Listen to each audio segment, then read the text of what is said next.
I'm a bachelor in my late 20s, currently attending Bridgewater State University. I'm also part of the NoFap movement. NoFap? What the hell is that, you may be asking? In a nutshell, we NoFappers feel like shit after masturbating. So we've decided to quit. It's supposed to up your quality of life tenfold. For the most part, it has. I'd like to point out that it's not exactly the act of masturbating that makes me feel awful. It's, well, finishing. As such, from time to time, I find myself in front of my laptop, watching some porn and whacking my stick, making sure to stop myself before I finish. I know it sounds like some crazy form of self-torture, and it kind of is. But old habits die hard. Sometimes I just can't help myself. One day the torture was particularly dreadful. Most of the time I'll stop jerking off at some point, whether it be to eat, watch TV, or go to class. On the day in question, I was edging, as we in the NoFap community call it, for several hours. Eventually, I became backed up, so to speak. This is when the horrendous sensation of blue balls came about. For those of you who don't know what blue balls feels like for whatever reason, picture getting punched in the goods over and over again and being left by your lonesome with nothing but excruciating pain and tears. It's pretty much that bad. After feeling the familiar sting in my junk, I quickly stopped rubbing my shaft and moaned in agony. I needed relief. And fast. Sometimes aspirin would help when in this dilemma, but it took a while to kick in and I had no pain meds on hand. There was the obvious solution of finishing what I'd started, but I'd come too far to let my NoFap brethren down. Instead, I did a Google search for blue ball relief. I clicked on a blog article titled "A Cure for Feeling Blue." The play on words made me chuckle, but that only made my jewels hurt more. I hastily started reading, in desperate need of comfort. The guy who wrote the article outlined his favourite methods for blue ball relief, each with a disclaimer stating, "Results may vary, attempt at your own risk." The first one was called Fruit Punch, and involved giving your balls a quick jab. Apparently it would hurt a little more for an instant, but then the pain was supposed to completely fade away. I wasn't a fan of this logic, but agony clouded my better judgment. I decided to give it a go. I stood up straight and spread my legs, getting into a sumo wrestler stance. It took me a few moments to mentally prepare myself, but eventually I mustered up enough nerve and took a quick swing at my nards. I swear, my life flashed before my eyes. Within an instant, I was on the floor of my apartment writhing in pain. I waited and waited, but the pain only worsened with each passing moment. This method had failed me.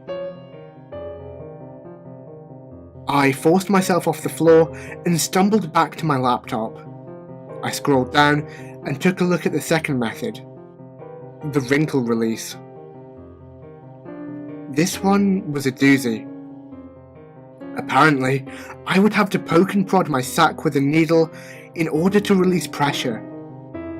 You might think me a fool for even thinking about entertaining this method, but desperation is a cruel mistress. In a sack punch daze, I thought, acupuncture. That'll do the trick. I located a needle in one of the junk drawers in my kitchen, sterilized it with some peroxide, and took my pants off. I knew this wasn't going to be a walk in the park, but I chose not to hesitate this time. Best to rip off the bandage, I thought. I began poking my package vigorously in the hopes of alleviating my condition.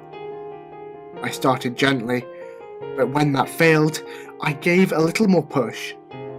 It seemed to do nothing but cause me more pain. Big surprise there. I kept poking at it, each time putting a little more pressure behind the needle, until something terrible happened. In poking it hard in frustration, I felt no resistance. This could only mean one thing. Insertion.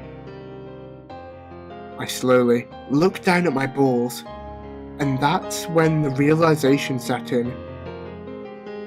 The needle had punctured the water balloon hanging between my legs. Blood began streaming down my thigh as I let out a high-pitched scream unlike any vocalization I'd ever made before. The pain was immense.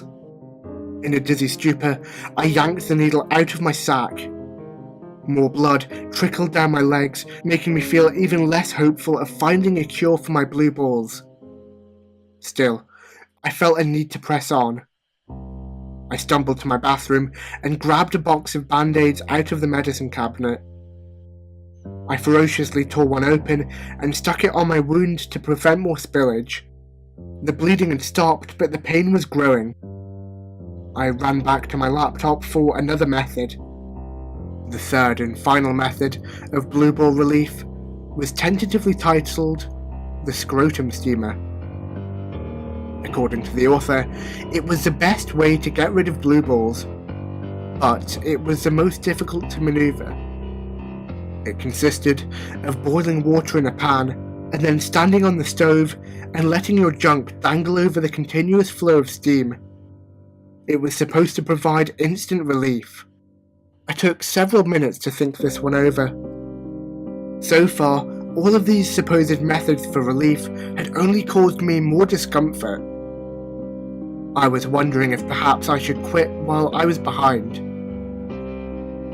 Before doing so, I decided to scroll down for some user testimony. There were only a few comments on the article. Steam one worked like a charm. Thanks. It wasn't easy, but the scrotum steamer helped a lot. Based on some of the reviews, and my own sheer stupidity, I chose to keep going. I placed a pan of water on my stove and turned the burner up as high as it would go. The hotter the better, the article said. As the water boiled, I stripped down. If something went wrong, I didn't want my clothes catching fire. Naked was the best way to go. After changing into my birthday suit, I climbed atop my stove and positioned myself over the pan. I squatted down a bit and allowed my balls to dangle freely. Here goes nothing, I thought. The steam hit my privates like a heatwave in mid-July.